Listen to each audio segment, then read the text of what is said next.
Olá, senhores, muito bem-vindos. Hoje vamos encerrar a matéria de extinção dos contratos, tratando da última forma das chamadas causas supervenientes ou posteriores à formação dos contratos, né? Nós já vimos que existem causas anteriores nas formas de resolução, nas formas de extinção de contratos, tem causas anteriores, tem causas concomitantes, você tem ainda as causas posteriores e a morte, tá? Então, são essas as 4 formas. Já trabalhamos com modalidades anteriores, já trabalhamos também com as questões contemporâneas e já trabalhamos das modalidades posteriores com a chamada resilição. Verificamos a diferença entre rescisão, que é gênero, e suas modalidades resilição e resolução. Vimos que as causas contemporâneas estão ligadas às nulidades ou anulabilidades do negócio jurídico, que não necessariamente se confundem com a ideia de rescisão. Isso vai depender do autor que os senhores escolherem. Tem autores que fazem essa distinção, tem autores mais atuais que já não emprestam essa distinção, não a acham técnica. Então, tá aí essa questão para apreciação dos senhores. Nós temos ainda, além disso, a chamada resilição. A resilição, como vi com os senhores anteriormente, a resilição ela parte sempre de um ato voluntário, ou seja, alguém não quer mais dar continuidade ao contrato. Se são as duas partes envolvidas, a gente está falando do distrato ou resilição bilateral. Se isso vem de uma das partes, a gente está falando em resilição unilateral. Aí até alguns exemplos disso ficam por conta da renúncia, da revogação. Então, são exemplos de resilição unilateral. E agora a gente vai para o tema mais tormentoso, que é a resolução dos contratos. Resolução sempre se dá por inadimplemento, né? Então, a ideia da resolução é a ideia de que alguém está descumprindo o contrato. E muita gente chama a resolução, na verdade, de rescisão. Essa confusão, como já vimos anteriormente e agora destacando, ela é muito usual, inclusive nas ações e nas demandas judiciais. Os senhores vão encontrar sempre a denominação rescisão, muitas vezes, embora tecnicamente o que se esteja discutindo é a resolução do contrato. Pois bem, feitas essas considerações, a resolução ela opera de 4 categorias, sob 4 formas, como já bem postula Flávio Tartucci. Nós temos a resolução por inexecução voluntária, por inexecução involuntária. Então, veja que a ideia é sempre a mesma, eu não vou cumprir o contrato. Então, pode ser de forma voluntária, pode ser de forma involuntária, pode ter uma cláusula resolutiva tácita e pode ser uma resolução por onerosidade excessiva. São essas as modalidades apresentadas pelo professor Flávio Tartucci. Nós temos outras, não outras modalidades, né? Porque é a mesma forma, mas existem outras maneiras de se apresentar, que é a maneira como apresenta o professor Pablo Stouzy, troquei os dois agora, hein? O Pablo Stouzy, ele fala sempre do descumprimento. Então, o inadimplemento, tanto culposo quanto involuntário, né, torna essa inexecução absoluta ou relativa. Então, ele faz uma outra distinção aí. Ao invés de falar de inexecução voluntária e involuntária, ele fala em inexecução culposa ou voluntária, podendo, portanto, ser absoluta ou relativa. Cuidado com essas classificações, senhores, porque muitas vezes elas mais confundem do que auxiliam na compreensão do tema. Pois bem, o que seria uma inexecução voluntária?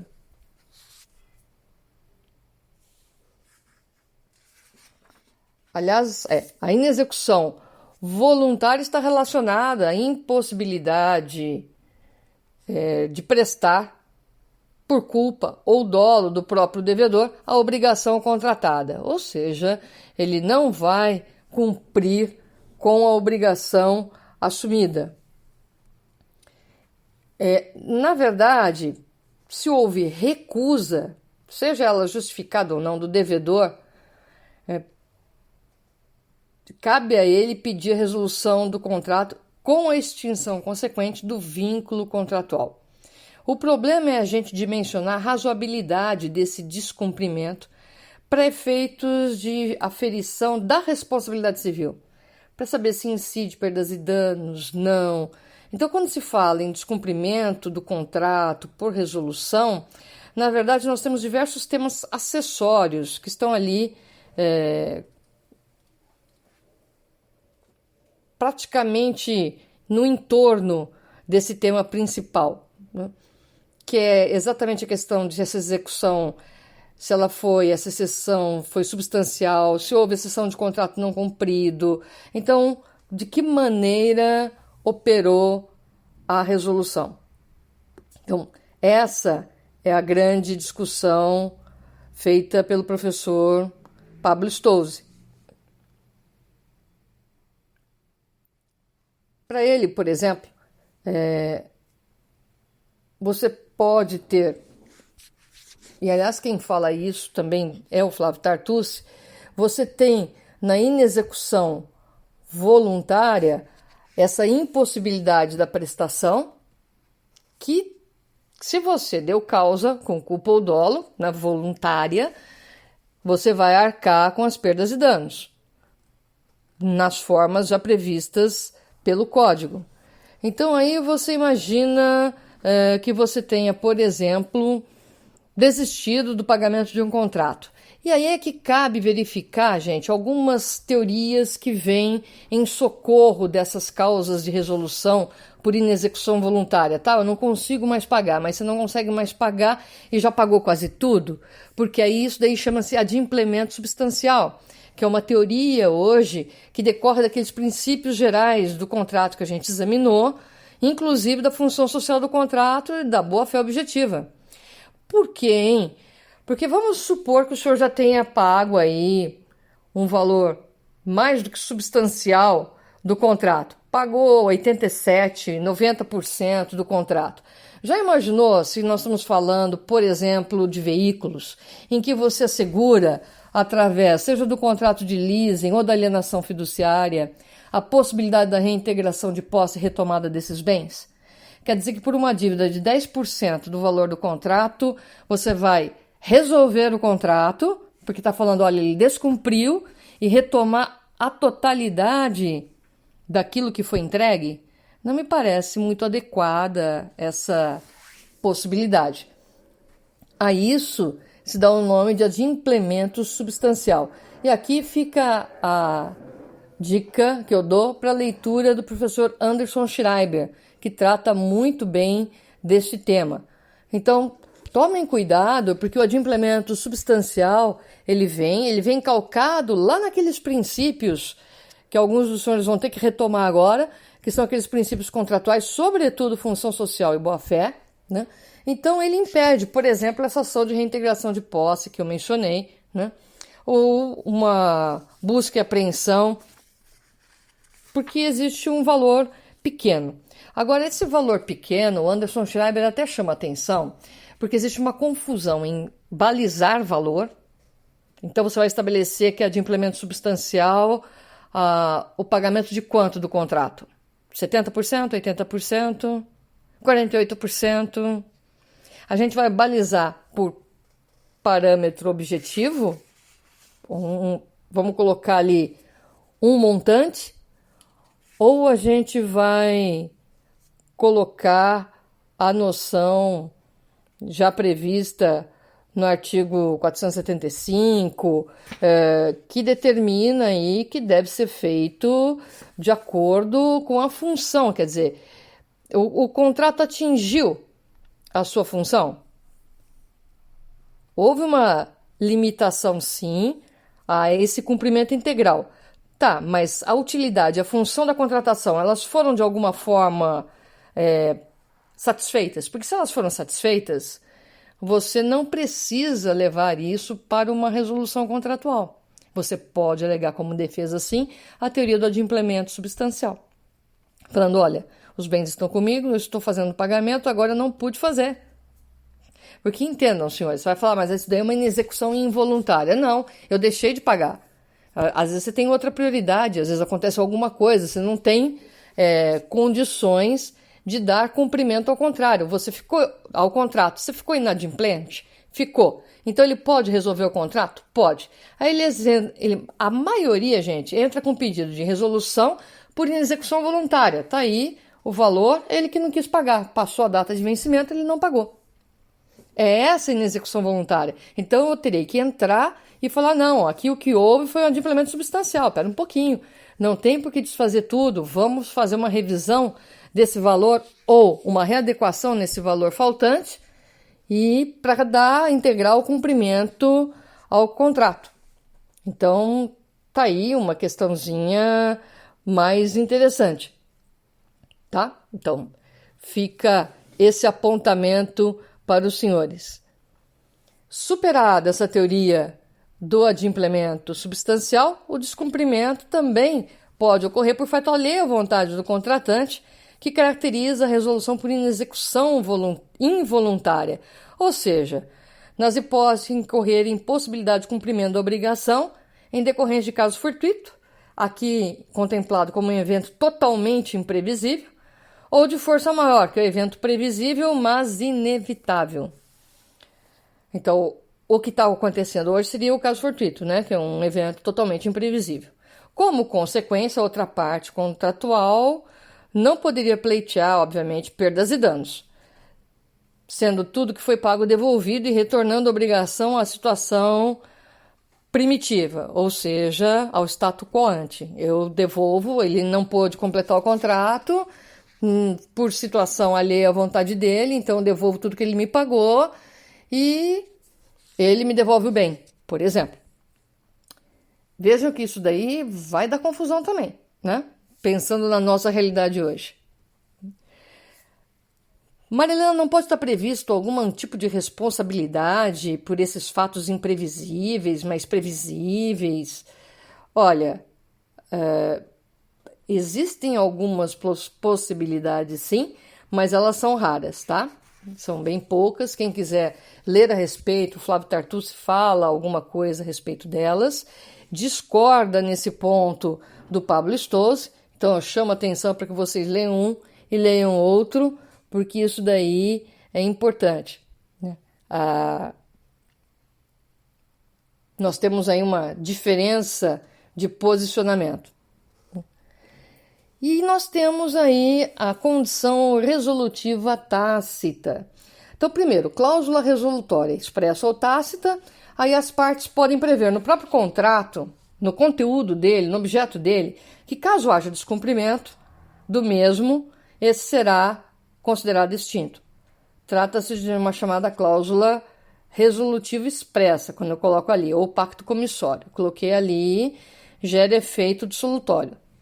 Quando a gente nem sequer menciona a possibilidade do inadimplemento contratual, né, que sem o inadimplemento contratual ocorra ali alguma coisa que ponha fim, aí nós estamos falando, e isso está previsto em lei, aí você tem a preexistência da chamada cláusula resolutória tácita, pois em todo contrato bilateral, por força da interdependência das obrigações, o descumprimento culposo por uma das partes deve constituir justa causa para a resolução do contrato. Uma vez que se um é a causa do outro, deixando eu de cumprir com a minha parte, perderia sentido o cumprimento da parte contrária.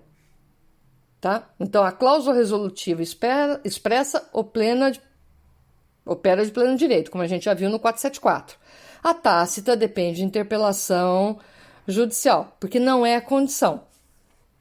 Aqui está falando de cláusula resolutiva. Aconteceu ali um problema que resolveu, não causou uma desproporção, gente. Não tem como manter. Então, você tem ali uma situação que a lei determinou que encerra o contrato. Então, é causa suficiente a ensejar o encerramento do contrato.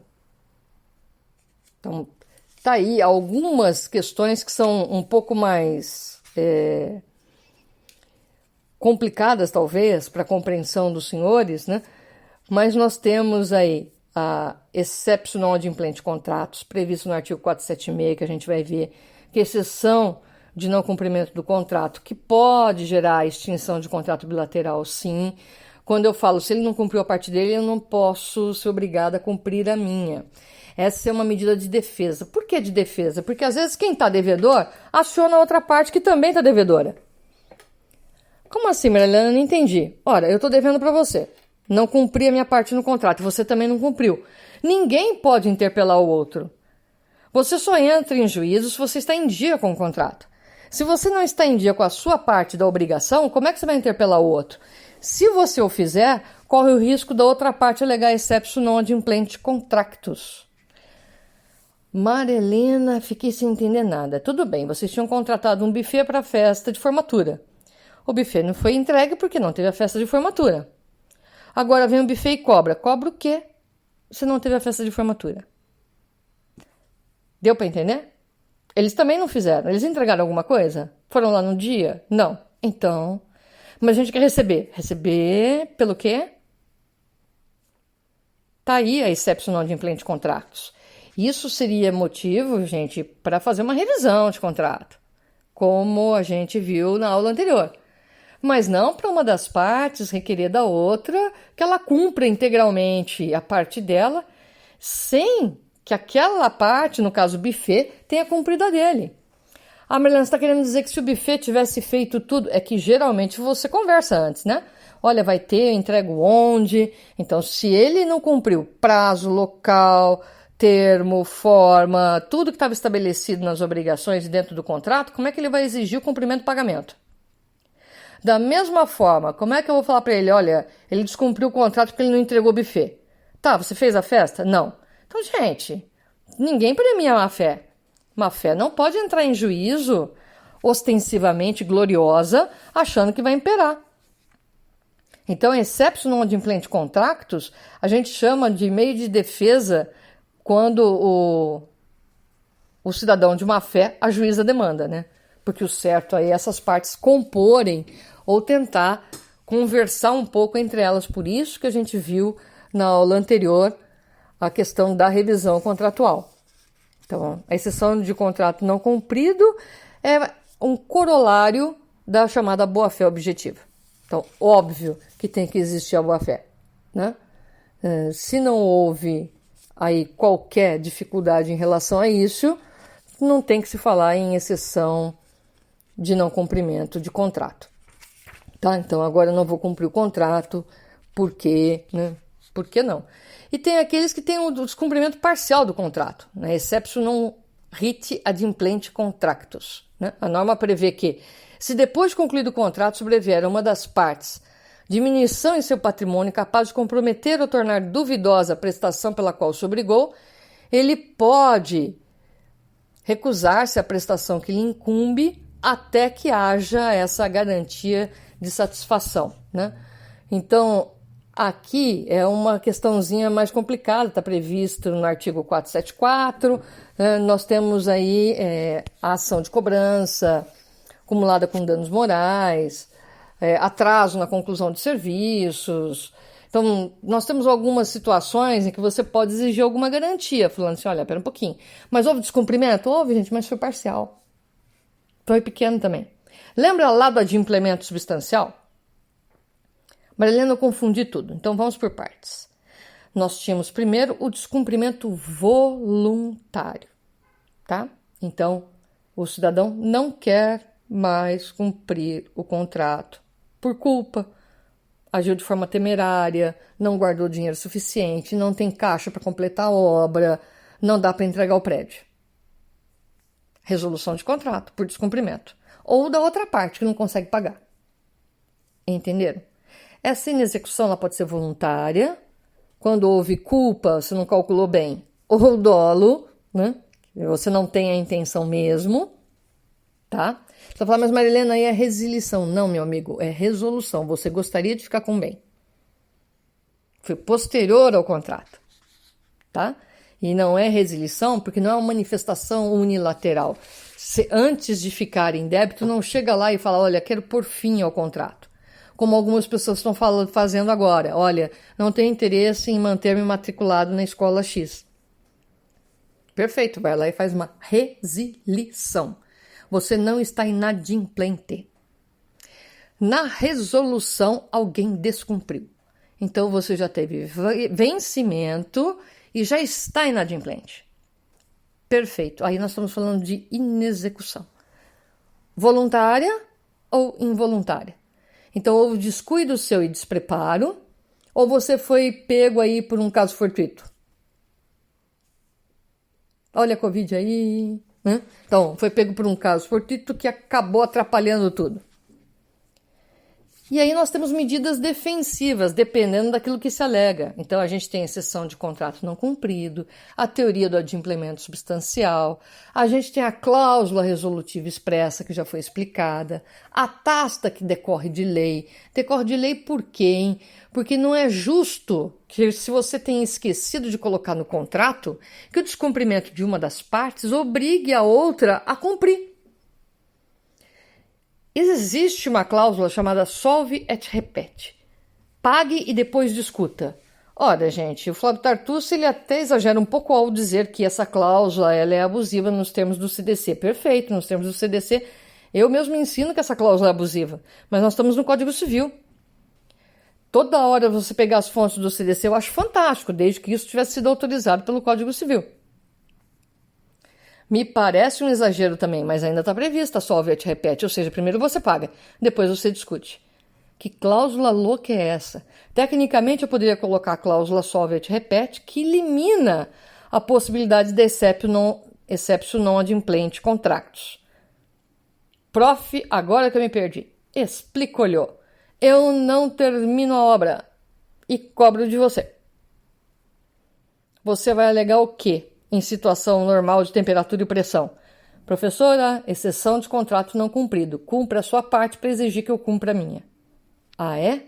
Aí eu mostro para você que tem a cláusula solve et repete. Ou seja, pague tudo. Só depois você pode discutir em juízo. Parece uma flagrante ofensa ao princípio da boa-fé também, né?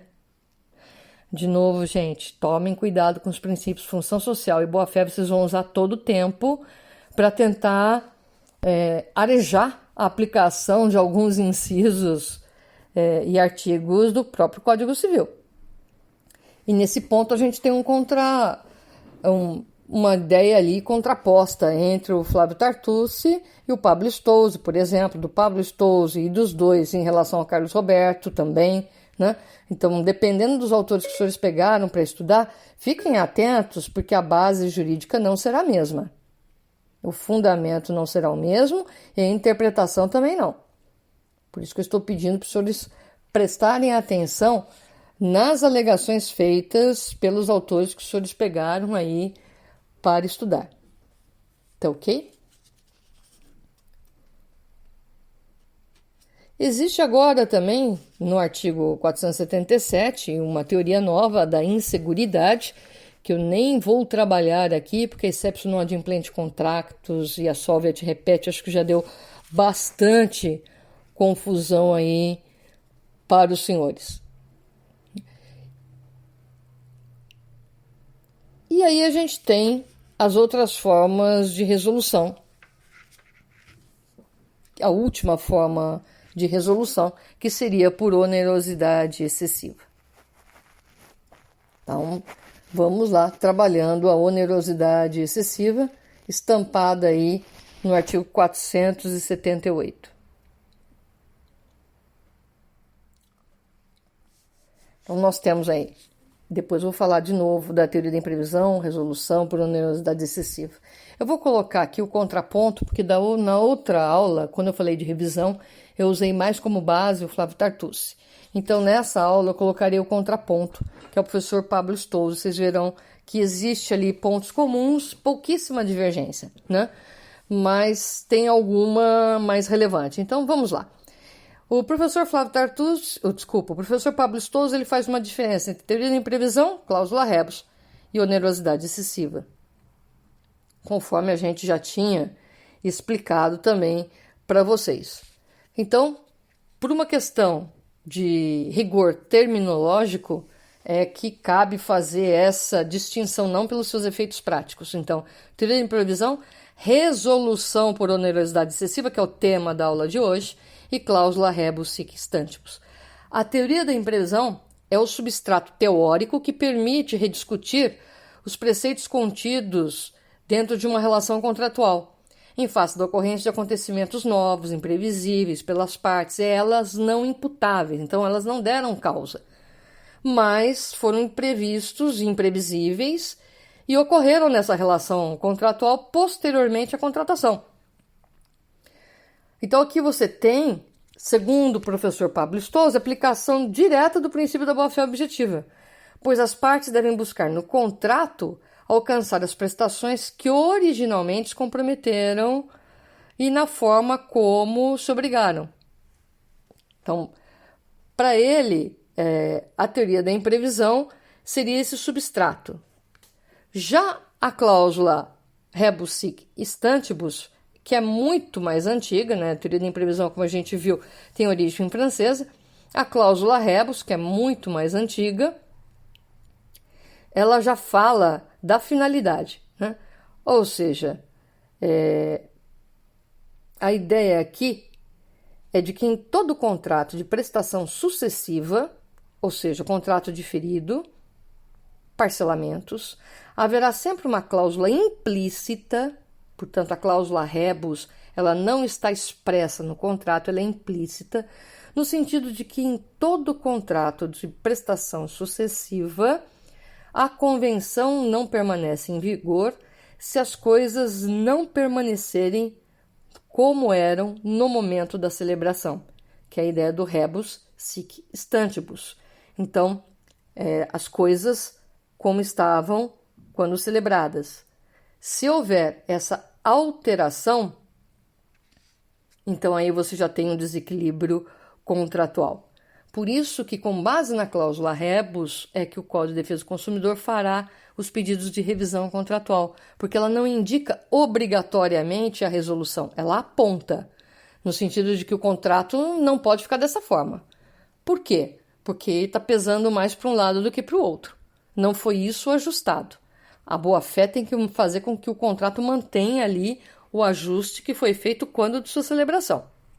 Então, essa é a cláusula rebus, por isso que ela é muito mais abrangente. Quando a gente fala em resolução por onerosidade excessiva, que é a expressão utilizada na nova codificação brasileira, nos artigos 478 a 480, aqui se está falando de descumprimento involuntário pela onerosidade excessiva gerada por circunstâncias supervenientes. Então, tá aí, não é uma aplicação muito precisa, mas essa onerosidade excessiva não importa apenas na extinção do contrato, mas também permite, não obriga, senhores, permite a sua revisão.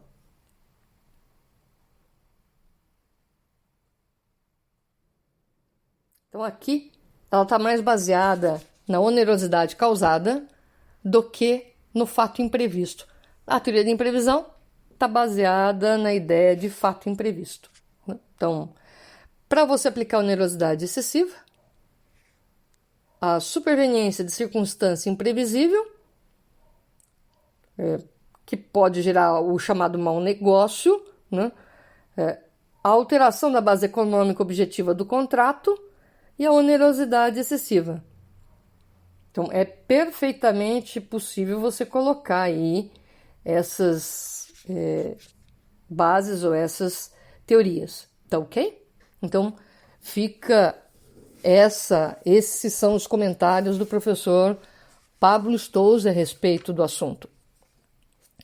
Você tem, já na concepção do professor Flávio Tartus, que passei na aula anterior para os senhores, você tem a resolução por onerosidade excessiva vista de uma maneira bem específica e ele já ligando diretamente a possibilidade de revisão do contrato e não necessariamente a sua extinção.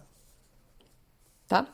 E por fim, por último, mas não menos importante, nós temos a extinção pela morte de um dos contratantes. É a última forma de extinção de contratos, porque algumas negociações, vamos supor, uma obrigação de fazer infungível. Obviamente que a morte de um dos contratantes encerra o contrato. Não tem como você progredir nesse contrato. Mesma coisa na hipótese de eu ter me colocado como fiadora de um dos senhores, uma hipótese bem absurda. Fiquei como fiadora de um dos senhores e venho a falecer. O contrato de fiança, ele não vai para a sucessão. Os meus herdeiros não são fiadores dos senhores, eles nem conhecem os senhores. Então, aqui você tem extinção do contrato de fiança. Então, quando você fala que a morte extingue o contrato, não são todos os contratos. E aí você vai ter que analisar cada uma das condições apontadas. Geralmente, os contratos personalíssimos, obviamente, extinguem-se com a morte de um dos contratantes. Espero ter esclarecido um pouco mais as questões atinentes à resolução dos contratos, as suas modalidades. Peço a gentileza que agora retomem a aula anterior, para talvez fique mais claro o conjunto das duas, para que os senhores entendam toda essa questão da extinção contratual na sua integralidade. Então, na verdade, foram 3 aulas: a das extinções de contrato, a da revisão e essa compondo todo o arcabouço teórico para que os senhores possam trabalhar em extinção de contratos, chamando a atenção, não vai ser por falta de pedir a atenção dos senhores, chamando a atenção para a distinção, muitas vezes expressiva, entre os autores. Já mencionei aqui uma distinção singela entre o Pablo Stolz e o Flávio Tartucci, mas a distinção dos dois para o Carlos Roberto Gonçalves é muito grande, né? Carlos Roberto Gonçalves não aceita onerosidade excessiva, ele só aceita teoria da imprevisão, só aceita a resolução, aceita a cláusula solvente repete, então está numa posição bem conservadora em relação às novas doutrinas e à nova percepção, não mais sensível, mas mais coerente, né, com os princípios contratuais que nós temos na base do direito civil. Falo isso porque sei que muitos dos senhores utilizam como base exatamente o Carlos Roberto Gonçalves. Portanto, sirvo-me da presente também para informar-lhes que é melhor pegar também outros autores para ler. Podem baixar em PDF, ler artigo, não tem problema nenhum. Cuidado com os artigos em Conjur, Migalhas, e seja lá onde peguem, porque muitos ainda falam de rescisão, revisão, de rescisão, resolução e resilição como 3 conceitos distintos, tá? Confundindo a rescisão com nulidade e anulabilidade. Isso a gente viu lá no primeiro bloco dessas aulas sobre extinção das obrigações e dos contratos, desculpem, tá? Extintos os contratos, já vimos da formação, os efeitos e extinção. Extintos os contratos, passaremos na próxima aula. Agora as coisas talvez se aclarem para os senhores verão a materialização disso. Passaremos na próxima aula aos contratos em espécie, começando com o contrato de venda e compra, que é o primeiro que os senhores sempre chamam de compra e venda, que é interessante, né? A gente alterna a ordem, né? Para alguém poder comprar é necessário que alguém venda, né? Então não seria de compra e venda, e sim de venda e compra, mas isso a gente deixa para o nosso próximo encontro. Paro por aqui, senhores com os senhores, espero ter auxiliado. Qualquer coisa, por favor, deixem suas perguntas, mesmo por aqui, que eu as respondo sem maiores problemas e fazendo até indicação de jurisprudência, se for o caso, se os senhores não tiverem acesso aos livros de pronto. Fiquem bem, cuidem-se e abraços virtuais a todos os senhores. Até o nosso próximo encontro.